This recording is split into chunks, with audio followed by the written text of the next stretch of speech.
অবশেষে বুবলির প্রেগন্যান্সি নিয়ে যা বললেন অপু বিশ্বাস। হ্যালো ভিউয়ার্স, আসসালামু আলাইকুম। ভিডিওটি শুরু করার আগে একটি রিকোয়েস্ট, যারা এখনো আমার চ্যানেলটিকে সাবস্ক্রাইব করেনি তারা প্লিজ আমার চ্যানেলটিকে সাবস্ক্রাইব করে দিবেন।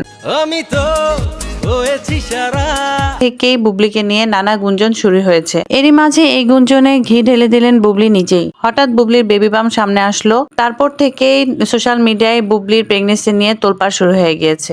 বুঝি না কিছু তুই ছাড়া।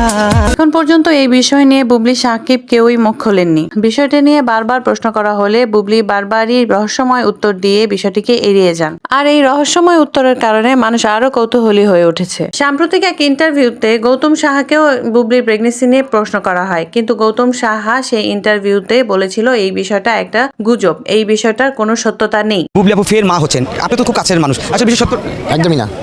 তাহলে কি কথা মিথ্যা? মিথ্যা। কারো ছড়াছড়ি বলে মনে করেন? এটা ওই যে গসিপে মানে ওই যে ভিউ কামানোর জন্য সবাই বলছে। কিছুদিন আগে একটি অনুষ্ঠানে বুবলিকে ওড়না দিয়ে পেট ঢেকে ডান্স করতে দেখা যায়। তাতে আরো ক্লিয়ার হয়ে যায় জনগণের কাছে এই বিষয়টি যে বুবলি নিশ্চয়ই প্রেগনেন্ট। তার কারণ বীর জন্মানোর আগে সে ঠিক এইভাবেই ওড়না দিয়ে পেট ঢেকে তার কাজগুলো সে কমপ্লিট করেছিল।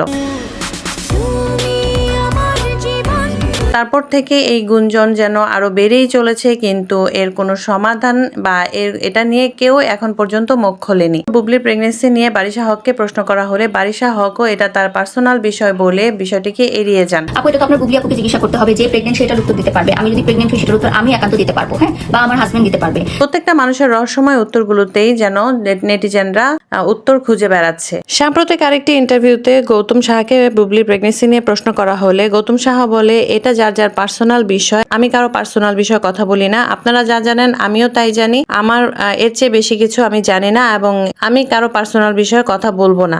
আমি কারো পার্সোনাল বিষয়ে কথা বলি না। আপনি যেটা জানেন আমি সেটা জানি, আপনি যেটা দেখেন আমি কিন্তু সেটাই দেখি। আমি এর চেয়ে বেশি কিছু বলবো না, কারণ আমি কারো পার্সোনাল লাইফ নিয়ে ঘাঁটি না।